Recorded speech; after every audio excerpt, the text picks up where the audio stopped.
What I got, you can't buy. It resides between my eyes. Walked through the fire, came out better on the other side. See, life's like a beach if you find the sand. And right now, I'm feeling like 100 grand. You are listening to Inspired Insider with your host, Dr. Jeremy Wise. Dr. Jeremy Weiss here, founder of InspiredInsider.com, where I talk with inspirational entrepreneurs and leaders. Today is no different. I have Manick Bhan of LinkGraph and SearchAtlas. And Manick, before I formally introduce you, I always like to point out other episodes people like to check out, that they should check out of the podcast.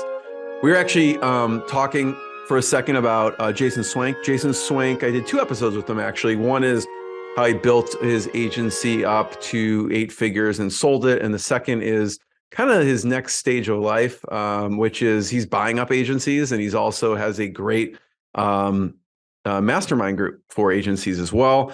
I had, let's see, Kevin Hurrigan was a good one. He's been an agency owner, Manick, since 1995. And so it was interesting to hear the evolution of his services, his company, and the industry in general. He runs Spinya Tech. And Todd Taskey is another good one where he kind of pairs agency with private equity and helps sell agencies. And he has a Second Bite podcast. So he's found that some of these agencies make more on the second bite than they do in the first. We will talk about Manick's journey of selling one of his companies too. So this will be an interesting conversation. So that and many more on InspiredInsider.com. This episode is brought to you by Rise 25. At Rise 25, we help businesses give to and connect to their Dream 100 relationships and partnerships. And how do we do that? We actually help you run your podcast. We're an easy button for a company to launch and run a podcast. We do strategy, accountability, and the full execution and production around a podcast. You know, Manick, we call ourselves kind of the magic elves that run around in the background to make sure that the host looks great and it's easy and they could have great conversations and run their business. You know, for me, the number one thing in my life is relationships, and I'm always looking at ways to give to my best relationships. I found no better way over the past decade to profile the people and companies I most admire and share with the world what they're working on. So if you've thought about podcasting, you should. If you have questions, you can go to rise25.com. And I am excited to introduce Manick Bhan. He's the founder and CEO of LinkGraph. LinkGraph is a digital marketing firm that helps agencies and enterprise brands scale through data-driven SEO. And Manick has been a member of the Inc. 5000. He's winner of Drum Search Awards. He's also the creator of SearchAtlas, which is an SEO automation platform used by thousands of brands and agencies. He's also been a keynote speaker, industry conferences, affiliate summit, traffic and conversion, and many more. And Manick, thanks for joining me. Great to be with you. So just start off with LinkGraph and what you do, and then we'll kind of talk about SearchAtlas and the differences there. Sure. So LinkGraph, we are a full service digital marketing firm with a heavy focus on SEO. And today we power over 500 agencies and brands globally. We do that with our own proprietary software that our team has been developing over the last 5 years called SearchAtlas. We now have over 10,000 active users using the platform and growing. And that technology includes everything from link building outreach tools to keyword research tools to content optimization software, competitor gap analysis tools, and much, much, much more. And LinkGraph is the firm that actually helps brands and agencies implement the technology and brings to bear our know-how in the space and our playbooks for firms that are just looking for the technology and access to it itself. You can find on searchatlas.com. And if you're looking for help and you're not sure exactly where to go, I would recommend going to LinkGraph first and reach out to someone on the team. And we can help you guys get set up. So who's a good fit for LinkGraph and who's a good fit for SearchAtlas? Yeah, so LinkGraph, I would say brands that are looking to figure out how to scale their SEO, especially in really competitive niches where they're just getting their start, or maybe they've got their seed round or their Series A round, and they're trying to figure out how to take on the Goliaths in their space, or they're having challenges figuring out how do they actually scale their SEO in a really concrete, data-driven, specific way and actually get those hockey stick charts. We work with a ton of enterprise brands, companies such as the Olympics and Shutterfly, Procter & Gamble, e-commerce brands like Serena and Lily and many others. So brands like that are a great fit for us. We also work with a ton of agencies. So agencies that offer SEO to their clients and are looking for a scalable way to get more links built, more authority built, more results for their clients, and also just help them with building good reporting tools to show clients the ROI from the SEO work that they're doing. And we will set up SearchAtlas and use it and also train the agencies and the brands in how to use the technology so that they can get the most out of it as well. So that's what I'd say about LinkGraph. We do offer managed SEO campaigns for brands and agencies. We offer pure play link building packages. We offer technical SEO services. We offer reputation management, and also really scalable and cost effective local SEO campaigns. And with any managed campaign, we actually guarantee you'll get results because we've just been doing this for such a long time now that we feel really confident in our ability to guarantee that our customers will actually see results as a result of just the approach that we take and our playbooks and the technology that we use. Yeah. And you can see here, if you're watching the video piece, if you're just listening to the audio, there is a video out there. And you can see we're actually on LinkGraph, and there's managed SEO, there's link building, there's local SEO, there's technical SEO, all those options. On the SearchAtlas side, whose idea? On the SearchAtlas side, yeah. So SearchAtlas is a great tool.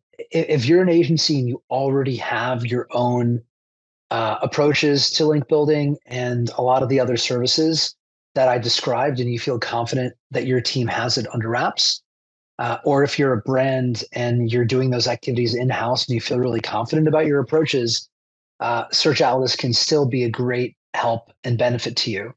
The platform includes backlink analysis software, content optimization technology, the ability to track every keyword your site ranks for on a daily basis, which is so much more powerful than other tools like SEMrush and Ahrefs, which track rankings on a periodic basis between every, let's say, 14 days to 60 days.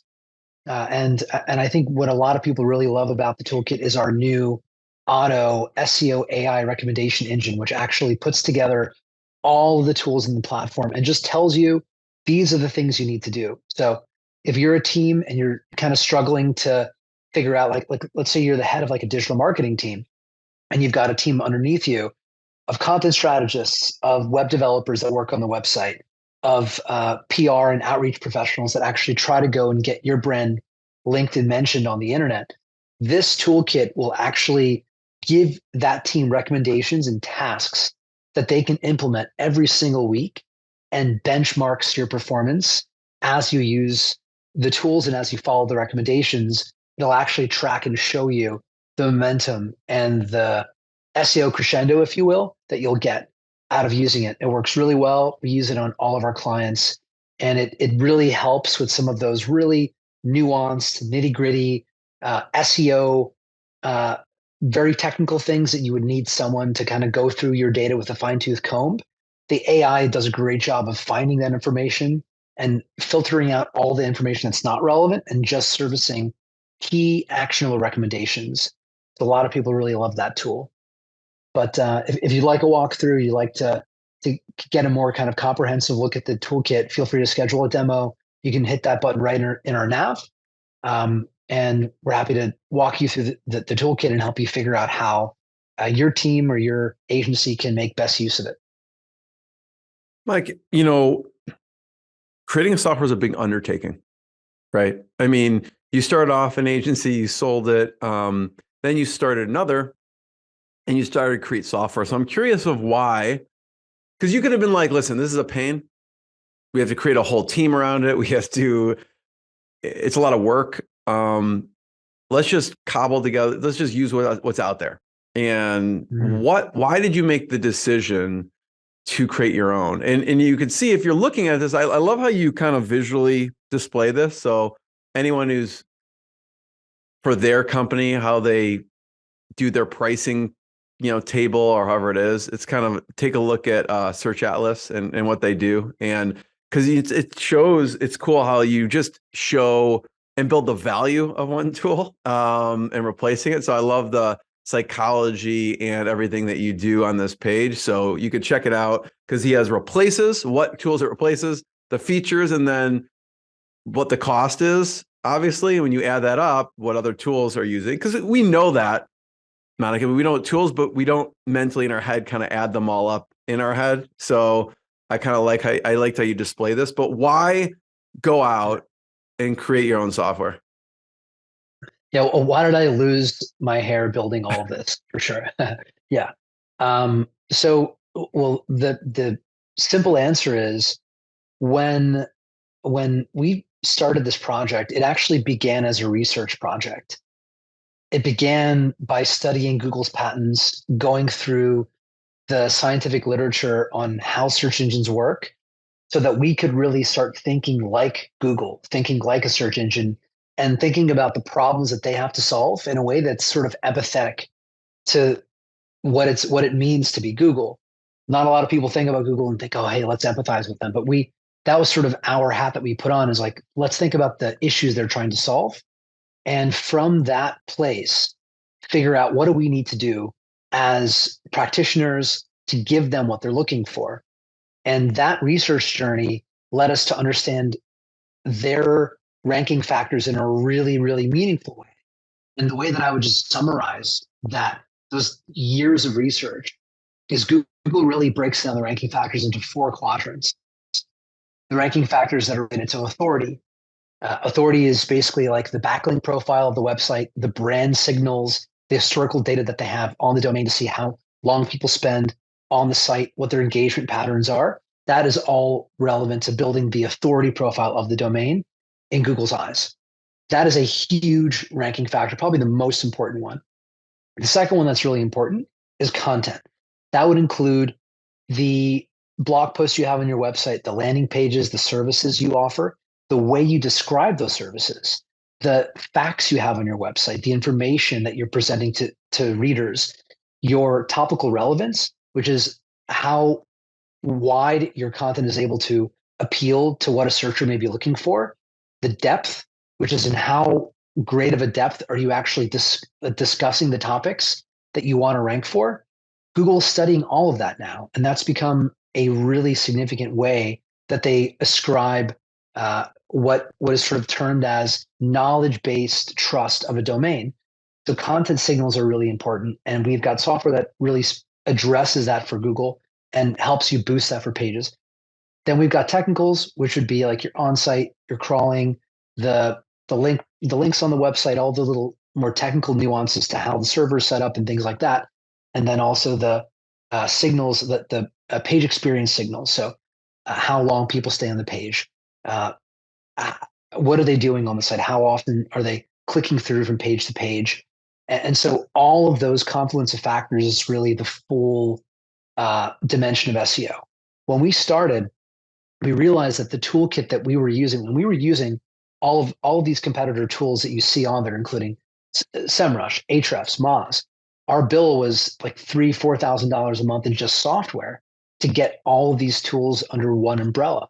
But what we discovered is those tools didn't do what the patent was really talking about. There were aspects of what the patent was referring to that we realized these tools were incomprehensible. And so we had to build new tools. And there were also not always tools that could help us study things like content depth and topical relevance and topical authority. There are no tools that currently do that on the market, as far as I'm aware, besides what we've developed, or tools that help do outreach for link building purposes at massive scale. So it was just a big gap that we saw. And we started building them one by one based on what was taking our firm the most time. So we basically were able to offer our services to our clients at a cheaper and cheaper and cheaper price point and at a higher scale, and take on much larger engagements. So for context, my first startup, Rukkus, which I sold 6 years ago, the entire authority profile that we built to that domain over the course of 5 years of hard work, we can now build in 1 month. That's the kind of acceleration that the technology has enabled us to get to. So yeah, and we just kind of kept going and going with the platform to really service our clients and our agency's clients, our partner agency's clients, I mean, in the best way possible. I want to talk about why you started Rukkus, because when I look at your journey, you have an unconventional path, right? I look at your journey, right? At Duke, you're neuroscience and chemistry. I look at that, I'm like, oh, he's prepping to be a doctor or something. I don't know. So Trying to make your parents proud. At that time, what were you thinking you wanted to do? Back in college? Yeah, in college. Well, you hit the nail on the head. At the time, I sort of envisioned my path going into medicine. And I think actually, like, starting to pursue that path, I realized it wasn't the right one for me. And I'm really glad that I didn't end up going down that in that direction. It would not have been the right fit for me. I'm terrible with blood. If I see blood, I start to faint. So would have been a really bad fit for that.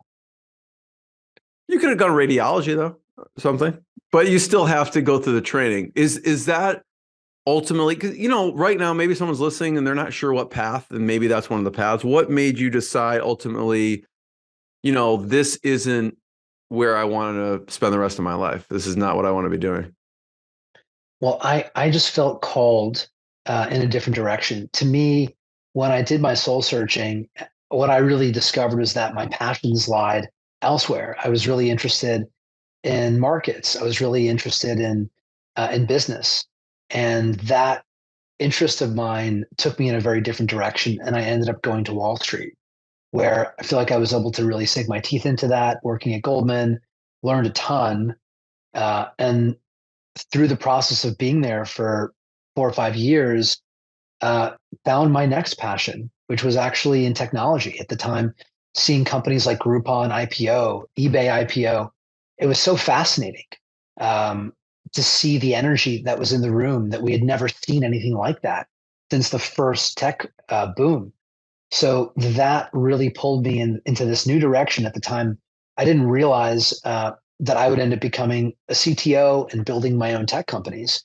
But I was interested in technology and had no idea where the path would lead. So I think it was just staying curious and pursuing my interests, and also noting that can change as you go through the course of your life. So talk about Rukkus, and what was the first step into starting Rukkus? Oh, the first step was it was realizing. So I actually had some tickets to a concert. I'm not going to say which concert it is because I'm embarrassed and viewers would judge me too much. But my Maybe you'll release. ex-girlfriend- Maybe you'll share it at the end as a curiosity based. But now I want to know, obviously. Maybe we'll put it in the show notes just to get people into there if they really want to know. But I'm not going to get into it right now. It was my girlfriend's idea. She wanted to go. We ended up getting like really, really good seats, like front row seats. And then, of course, like the day came and we just couldn't go to the concert. And I ended up selling them online. And I ended up actually making money, like doubled my money. They were like $1,000 seats each, and I sold them for about 2,000 something on StubHub. And I was fascinated by that. And I've always been very into music. I was a like professional violinist and guitarist, and grew up like classically trained, and always like loved spending my time going to shows and events. So that curiosity led me into this crazy industry of ticketing. Rukkus was a secondary market for concert, sports, theater tickets, and it was incredibly humbling to try to build a marketplace as my first technology company. So I got really I got kicked in the teeth many, many, many times trying to build that company. Almost failed and gave up 3, 4 times, but I just kept going. I have been known to be kind of a stubborn person, and refusing to give up is definitely like a key part of my personality. So I kept going, and eventually launched the platform as a mobile ticketing app with virtual reality experiences where you could actually see your seat in the app in 3D, which was really You're ahead of your impressive. time there with the VR stuff. Yeah, we were actually. before people started really getting into it, we called like the power glove, and it was 3 cameras attached to like this glove.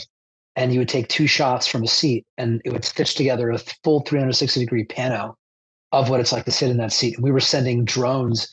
We actually sent drones into Yankee Stadium in New York, into the Red Bull Arena. And we were trying to basically get all this footage of the arena. We actually almost got arrested for that. I'm like, do you have to get approved ahead of time, or you just, oh, we're just going to try this? Yeah, this is like the startup mentality. It's like, ask for forgiveness, not for permission. And so that's what we did. And fortunately, the cop was like, this is pretty cool. This drone thing is awesome. He had a lot of questions about the drone and just like let us go. Did someone spot it, or how did someone inside the stadium spot it, or what? Or did they see you standing outside the stadium with a remote control and they thought you were bombing something? Well, yeah. So fortunately, it wasn't me flying the drone. It was someone else on the team who looks a lot less suspicious. And they were racially profiling you. Yeah, they saw the drone inside the arena, and I think one of the groundskeepers saw it and notified the police that there was a drone inside the arena, which is totally understandable for safety purposes. And in short order, found us outside, sitting on the hood of a car with like a goggle on, to see the view with like a controller in the hand. And I think it was about 3 squad cars that pulled up. You tell the staff member, yeah, it'll be fine. You go do it. I'll wait back. Just call me when it's done. I was at home when I got the call. So yeah, fortunately we had an incredible team of people who was super passionate about what we were building and the vision. And so it didn't take a lot of convincing. That's awesome. So what was one of the challenges you remember? Again, like in startup world, there's many times where there's bumps in the road and people want to quit. What was one of the big challenges with Rukkus? It was a very much a David v. Goliath kind of experience from day one. Our total fundraising was the lunch money of our competitors. They would spend millions and millions of dollars on marketing for branding purposes, and meanwhile, our entire budget for the entire company, including R&D, for years was like what they would spend in like a couple weeks, $5 million. So we had to be very judicious and really careful with all of our bets, and we didn't have a lot of room to make a lot of mistakes. So we had to try to be really thoughtful and as much as we could stay profitable and lean. So with execution, that was always challenging. It was always a little bit nerve-wracking, not knowing if this bet was the right bet and if it would work out. So obviously not everything we did worked, but we did have a lot of things that we invested in work. And I think the best thing for us was investing in our brand, investing in a product experience that was memorable and differentiated, and brought the team together in a way where we were all really proud of what we created, and eventually led to us being acquired by StubHub and TickPick for the technology and the audience. I want to hear how the acquisition came about, but were you using the SEO? What were you doing with the SEO to build to Rukkus at the time? So SEO was an important part of our strategy. What a lot of people don't realize is that the biggest ticketing company in the world is Google. Everyone thinks Ticketmaster and some people think StubHub, but it's actually Google. If you think about how much those platforms spend on paid media to Google, Google owns a sizable share of the total economic value in that industry. So understanding how to win on Google organically for every company in that space is a key part of their business strategy. For us, because we were newcomers to the space, we had to build notoriety for ourselves through our product, through our software. So what we really tried to do is build something special and different and be really cutting edge on the technology side and give people something that they'd never seen before. And that allowed us to get a lot of great press, a lot of access. We were in every New York City taxi cab for C360, which was a big product that we launched. And that was really great for our awareness. And then that eventually led us to getting a partnership with Shazam, where we were powering Shazam's ticketing experiences in their app and got SEO backlinks from them on their website, which helped us in search. So investing in the product again, in the brand, doing something very different than what everyone else was doing, allowed us to step apart from the herd of other companies that were in the space fighting for recognition. And that eventually helped us get acquired. You know, Mike, one of the things I've seen is when companies have grown, some of the fastest growing has occurred because of partnerships. What can you talk about forming partnerships like Shazam? How did those come about? Yeah. So for big partnerships like that, one of the things that I've learned is they're really based on relationships. It's building trust with the key players on the other side and really, really listening very intently to what their needs are, especially in a dynamic where we were a much smaller company than they were. So we didn't really have as much leverage in the negotiations. It was always us trying to understand how do we really drive a revenue opportunity forward for them? How do we understand what they're looking to do here and give them something that they can only get from us? So what that was we realized Shazam was really into their brand, and for good reason. They have an incredible brand.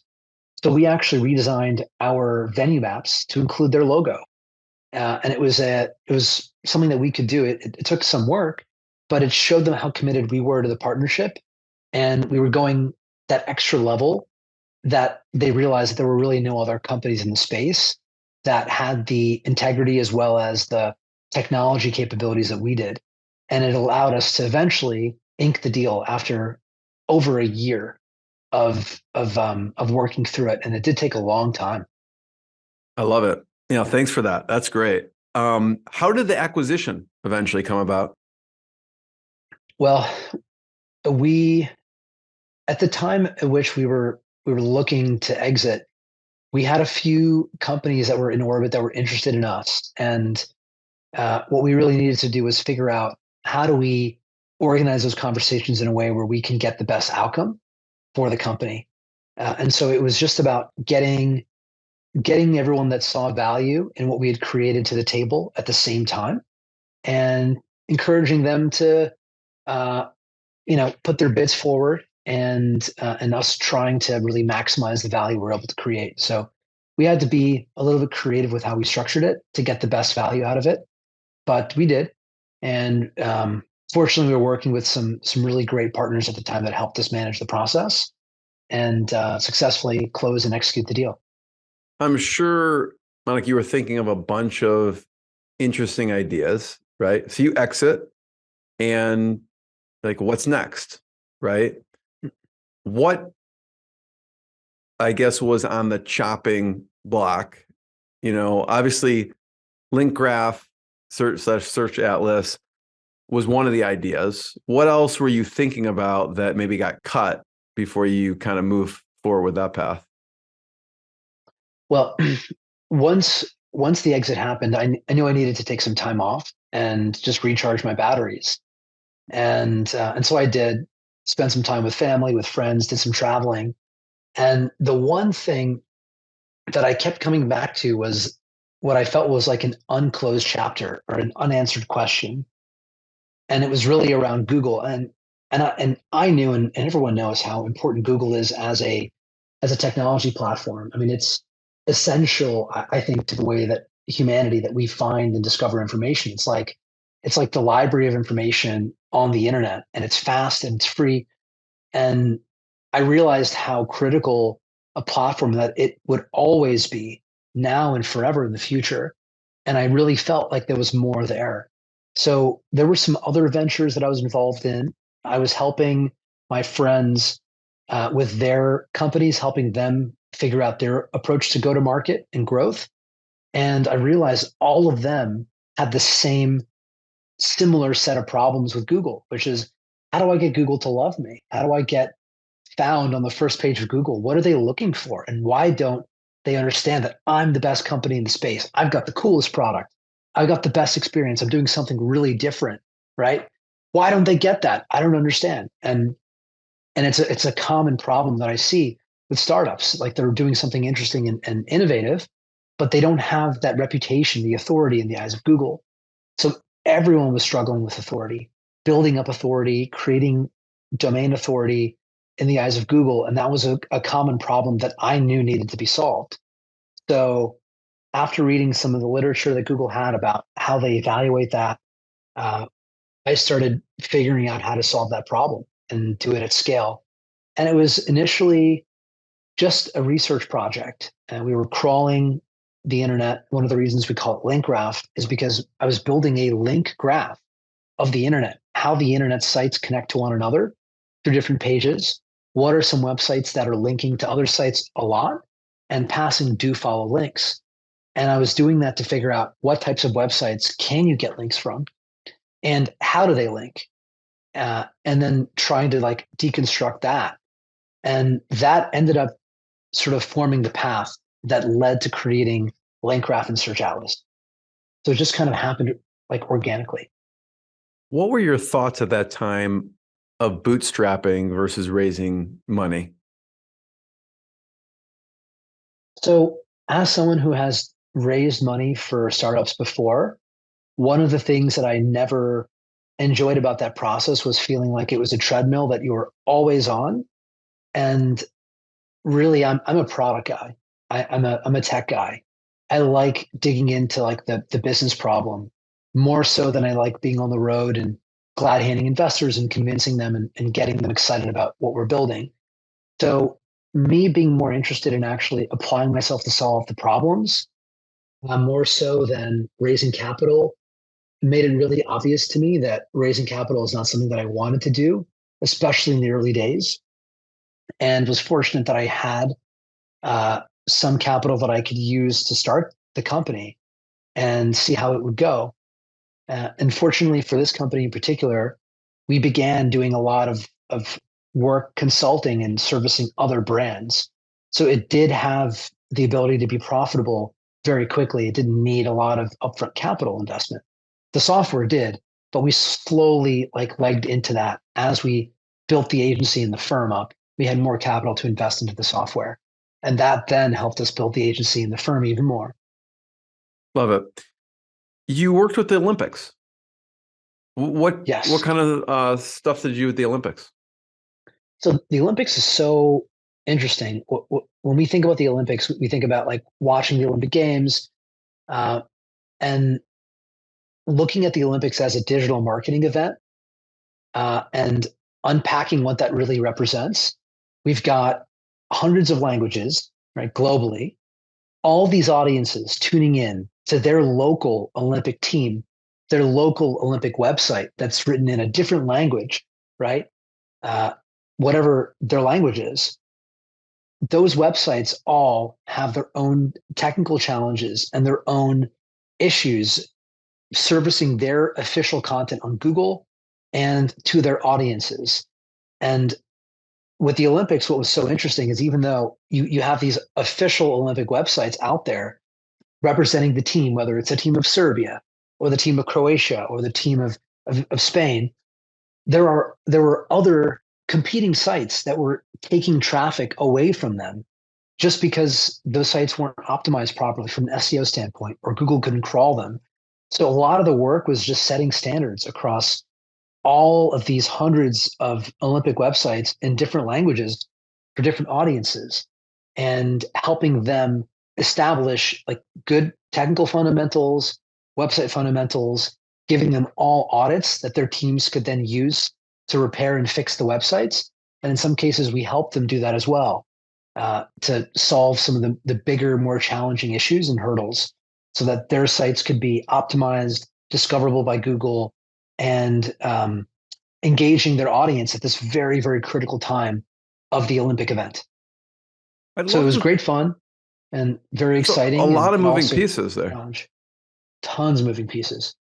Oh yeah. I want to talk about a B2B example also. And there was a data visualization company.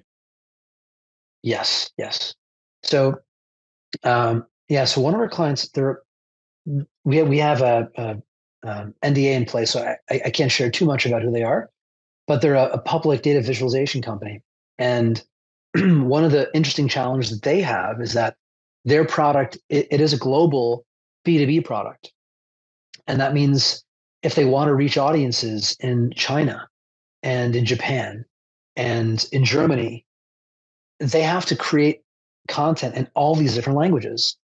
And making sure that content is factually accurate and fact checked and readable and really conforming to a very high standard was a challenge for them. And they wanted us to help. They wanted us to help them figure it out. So we helped them build a pipeline where we were actually using AI and machine learning to help them translate those pieces from English into each language, and then confirm that those articles were all written correctly. And then once the content was created, also building authority in Google's eyes in each of those countries. They're a US company. That's like where their headquarters is. So they've got tons and tons of recognition as a brand here in the United States, but not abroad. And so one of the biggest challenges that we had to do was figure out how do we actually do outreach to journalists and publications abroad in different languages and respond in different languages so that we can actually secure them digital PR far, far away from our home turf. And that was a great and fun challenge for us to solve. You know, Manick, first of all, thank you. I have one last question. Before I ask it, I want to point people, they can check out linkgraph.com and searchatlas.com to learn more. My last question, Manick, is your favorite tools and software outside of the SEO space. You know, obviously, I'm sure SearchAtlas is your favorite. But outside of that, what are some of your favorite tools and software that you use as an organization or personally? Well, or personally, I think I'm absolutely fascinated by Midjourney. The ability to take text and generate images that are so beautiful and creative and stunning is still something I'm wrapping my mind around.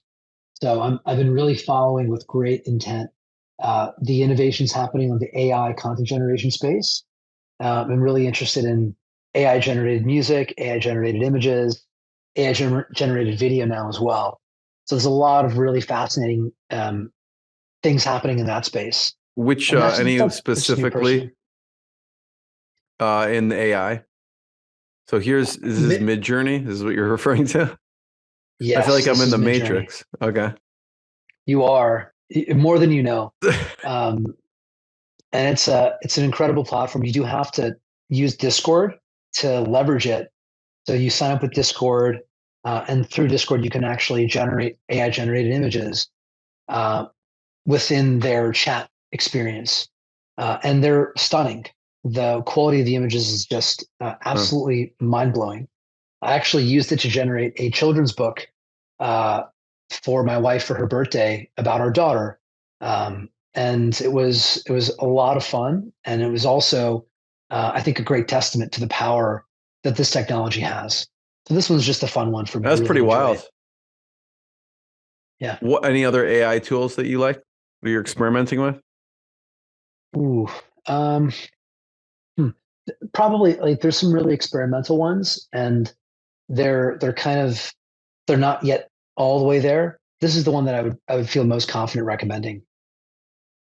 Cool. What other tools and software do you like? You know, I mean, it's going to sound kind of lame because I think everyone appreciates them now, but Slack, big fan of Slack, big fan of Loom.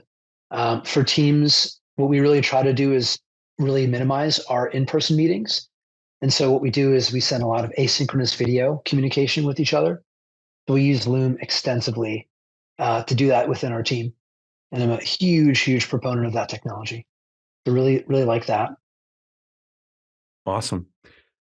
Manick, I wanted the first one to thank you. Thank you so much for sharing your journey. And everyone check out more episodes of the podcast and LinkGraph and SearchAtlas. Thanks, Manick. Thanks, everyone. Thanks, Jeremy. Appreciate it. What I got, you can't buy. It it resides between my eyes. Walked through the fire, came out better on the other side. See, life's like a beach if you find the sand. And right now, I feel like 100 grand.